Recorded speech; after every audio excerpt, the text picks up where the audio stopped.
C'est une journée pour gagner des augmentations de salaire principalement, mais aussi pour l'égalité entre les hommes et les femmes, l'égalité salariale, et puis aussi pour la transition écologique qui, à notre sens, ne peut se faire qu'en luttant contre les inégalités sociales.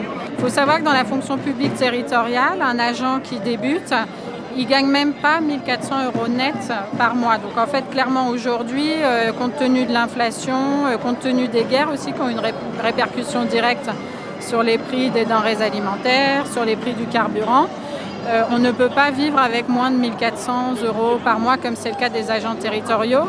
Il y a les AESH aussi dans l'éducation nationale, les femmes qui accompagnent des enfants qui sont en situation de handicap et qui sont donc inclus dans le système scolaire ordinaire. Et c'est des femmes, je dis des femmes parce qu'à 94% en fait c'est une profession féminine.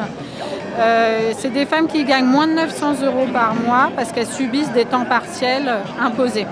On voit bien que féminité, ça rime avec précarité, donc ça on le dénonce.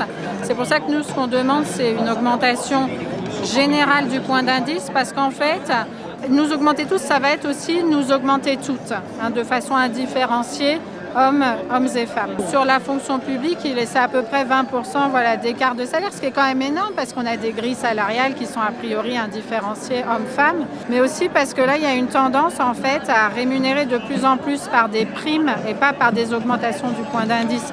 Or, on sait très bien que les primes, elles profitent, là, il y a énormément d'études qui le montrent, elles profitent avant tout aux hommes, qui sont plus présents sur le lieu de travail, qui ont peut-être moins parce que la répartition des tâches domestiques, elle ne se fait pas encore. En France, elles reviennent encore à 80% aux femmes.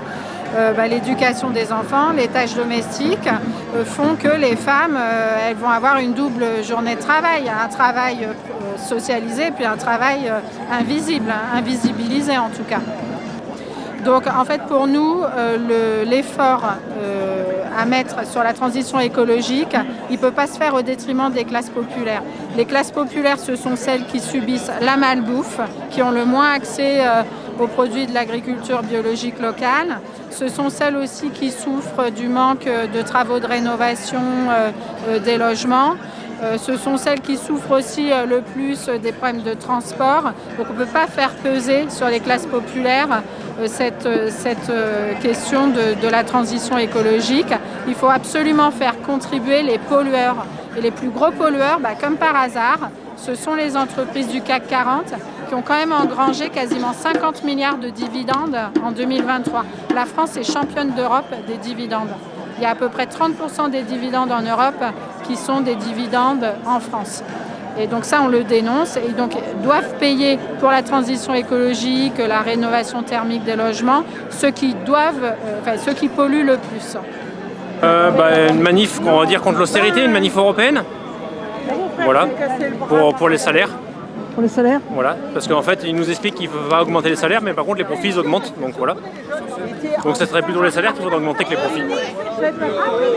Donc nous, à Solidaire, on tient à dénoncer la présence dans cette manifestation d'un groupuscule d'extrême droite, donc néo-nazis, antisémites, et qui se promènent dans les rues avec un drapeau palestinien, non pas parce que ça serait un soutien palestinien, mais tout simplement pour eux c'est un moyen de marquer leur antisémitisme.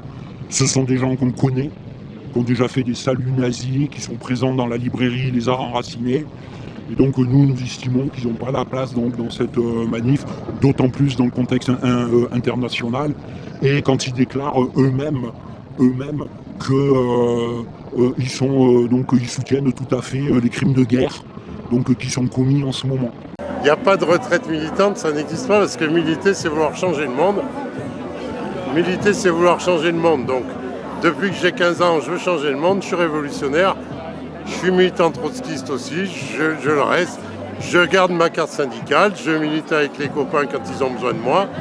Et puis avec les camarades de la France Insoumise, j'occupe mon temps, et puis j'occupe mon temps pour moi, pour mes amis, pour mes proches aussi.